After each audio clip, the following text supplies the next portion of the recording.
ذمہ داری جو بنتی ہے وہ یہ ہے کہ ان قرآن پاک کی آیات کو تفصیل کے ساتھ ان کا مطالعہ کیا جائے، ان کی تفاسیر جو ہے ان کے سے متعلق جو ہے ان کا مطالعہ کریں تاکہ وہ سارے معاملات ہمارے سامنے آ سکیں جن کی ممانعت قرآن و حدیث کے اندر آئی ہے۔ اور اسی طرح سے ربا الفضل کا وہ معاملہ ہے جس کے بارے میں عام طور پہ اویئرنیس نہیں ہے،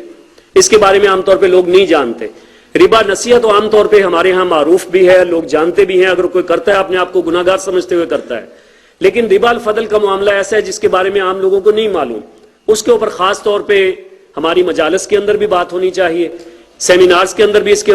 بارے میں معاملہ جو ہے وہ سامنے ڈسکس ہونا چاہیے، اور ہمیں اپنی انفرادی ذمہ داری سمجھتے ہوئے ان معاملات کو پڑھنا بھی چاہیے، ان حدیث کا مطالعہ کرنا چاہیے۔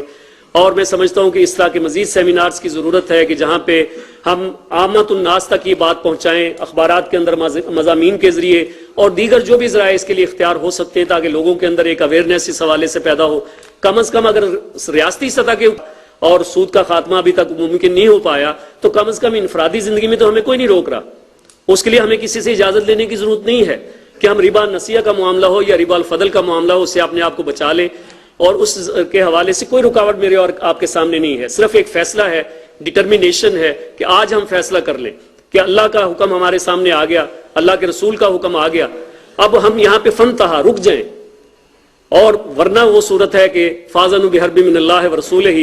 انفرادی طور پہ ہو یا اجتماعی طور پہ، ایسا نہ ہو کہ ہم اللہ اور اللہ کے رسول کے مقابلے کے اندر جنگ کے میدان میں آ جائیں اور پھر وہاں پہ ہمارے لیے ہار ہی ہار ہے، جیت کا کوئی امکان نہیں ہے، اور جیت ظاہر ہے کہ اسے رب العالمین کی ہونی ہے جس نے پورا نظام قائم کیا ہے۔ اللہ تعالیٰ مجھے اور آپ کو سمجھ بھی عطا فرمائے اور عمل کی توفیق عطا فرمائے۔ وآخر دعوانا الحمدللہ رب العالمین۔ جزاک اللہ خیر۔ پروفیسر میاں محمد اکرم صاحب سود کی حرمت اور اقسام قرآن و سنت کی روشنی میں اس پر اظہار خیال کر رہے تھے۔ آپ حضرات کو اندازہ ہو رہا ہوگا کہ یہ خاصا علمی معاملہ ہے، اس کے اندر بہت سے ایشوز ہیں، قرآن مجید سے کیا میسج مل رہا ہے، احادیث مبارکہ میں کس قسم کی جو ہے میسج ہمیں دیا گیا ہے، اور سود کی جو ہے قسمیں کون کون سی ہیں، آج کی شکل میں کون کون سی قسمیں جو ہیں اس وقت عام ہیں، رائج ہیں، یہ تمام باتیں وہ ہیں جن پر بہت زیادہ تفصیل کے ساتھ بات کرنے کی ضرورت ہے، اور میں انشاءاللہ ہماری کوشش ہوگی کہ ان موضوعات پر جو ہے ہم گفتگو کو آگے بڑھائیں، اس کا سلسلہ آئندہ بھی جاری رکھیں، تو ان کی جو ہے ڈیٹیلز کیا ہیں ان کے بارے میں ہم جو ہے وہ کچھ سیمینارز اور کچھ ٹریننگ پروگرام انشاءاللہ جاری رکھیں گے۔ اگلے ہمارے مقرر ہیں، آج ہمارے ساتھ شریک محفل ہیں، بہت ہمیں خوشی ہے اس بات کی، اسماعیل قریشی صاحب تشریف لائے ہوئے ہیں۔ یہ کسی تعارف کے محتاج نہیں ہیں، جو ربا کا کیس چلا تھا اس میں یہ ہر سٹیج پر وہاں موجود تھے، جو لوگ انسداد سود کو پلیڈ کر رہے تھے ان کی طرف سے اس میں یہ ہر جگہ پر موجود تھے۔ میں نے ان سے گزارش کی ہے، عرض کیا کہ چند منٹ کے لیے اگر وہ تشریف لے آئیں اور اپنے کچھ اظہار خیال کریں یہاں پر، تو 5 سے 10 منٹ کے لیے انہوں نے وعدہ کیا ہے، میں ان سے گزارش کرتا ہوں تشریف لائیں۔ اسماعیل قریشی صاحب۔ نحمدہ نصلی علی رسولہ الکریم، فاعوذ باللہ من الشیطان الرجیم، بسم اللہ الرحمن الرحیم۔ جناب صدر مجلس ڈاکٹر اسرار احمد صاحب اور فاضل مقررین اور مہمان گرامی لائق احترام جناب جسٹس وحید صاحب، میں یہاں پر آیا اس لیے تھا کہ میں ان سب کے ارشادات عالیہ کو سنوں اور اپنا دامن جو ہے اس سے اپنے قلب کو اور ذہن کو اس سے ان کی جو ارشادات ہیں، افکار عالیہ ہیں، ان سے میں استفادہ کروں، لیکن حکم ہوا ہے کہ میں کچھ عرض کروں، اور خاص طور میں میرے عزیز بھائی عاطف صاحب نے جس طرح سے ہمارے وہاں پہ ساتھ دیا تھا، خود ڈاکٹر صاحب اس فیصلے میں تھے، میں اس کے سلسلے میں کچھ عرض کرنا چاہتا ہوں۔ تو جناب بات اصل ہے، سب سے پہلے تو یہ ہے کہ میں جب یہاں پہ آیا تو ایک شعر جو ہے میں ڈاکٹر صاحب کی وساطت سے جناب وحید الدین صاحب کی خدمت میں پیش کرنا چاہتا ہوں۔ غالب نے کہا تھا کہ وہ آیا دیکھیو ہم نے کہتے تھے شکیبو صبر انجمن کی آزمائش ہے، دور یہ ایک آزمائش ہے آپ کے لیے، ہمارے لیے، یہ انہوں نے جس طرح سے آزمائشوں سے اپنے آپ کو بلند کر دیا ہے، میں سمجھتا ہوں کہ ہماری عدلیہ کی تاریخ میں بہت کم مثالیں ملتی ہیں۔ حضرات بات دراصل یہ ہے کہ سب سے پہلے ہوا یہ کہ 10 سال کے لیے تو قدغن آئین میں کہ 10 سال تک مالیاتی معاملات پر کوئی ریٹ نہیں کی جا سکتی، کوئی قانونی 10 سال تک انتظار کرتے رہے. اس کے بعد یہ میں تحدیث نعمت کے طور پر عرض کروں کہ سب سے پہلے میں نے یہ سود کے خلاف پٹیشن دائر کی تو خوش قسمتی سے اس وقت جو ہے اس کے سربراہ تھے ڈاکٹر تنزیل الرحمان صاحب، اللہ تعالیٰ انہیں جزائے خیر دے. انہوں نے بڑی مکمل ہر شخص کو آزادی تھی فار دا فیور اگینسٹ، سب چیزیں آنے کے لیے دینے کے بعد انہوں نے ایک ایسا فیصلہ لکھا کہ حقیقت میں وہ فیصلہ بھی ہماری تاریخ میں ایک سنگ میل کی حیثیت رکھتا ہے.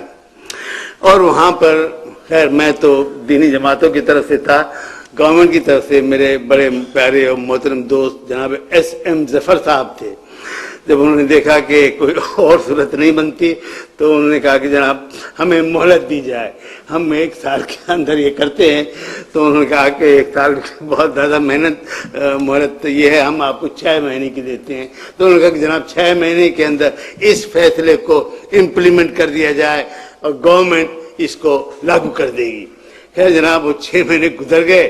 پھر وہاں پر بینکوں کی طرف سے گورنمنٹ جو ہے نا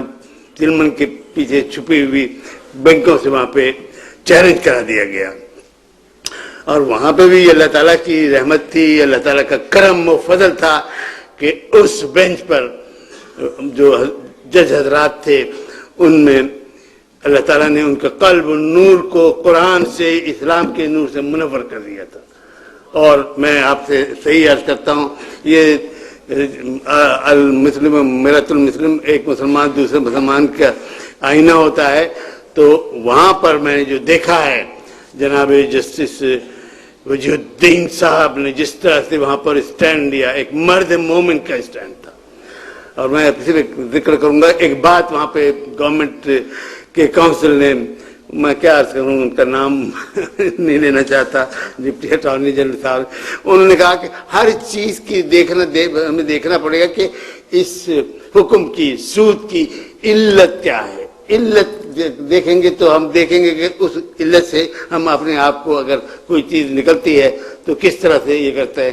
تو جو جواب دیا ہے جناب جسٹس وحید الدین صاحب نے بینچ سے وہاں پہ کہا کہ جب اللہ کا حکم آ گیا تو اس کے بعد علت کو، حرمت کو دیکھنے کی ہمیں کوئی قطعاً ضرورت نہیں. اللہ کا حکم ہے، ہم اس کو، اس کی حکمتوں پر، اس کی علتوں کو نہیں دیکھیں گے کیونکہ وہ حکیم ہے، قادر ہے، عزیز ہے، مطلق ہے. اس لیے ہمیں کسی علت کو اور کسی اس کی توجیہ کے لیے قطعاً ضرورت نہیں.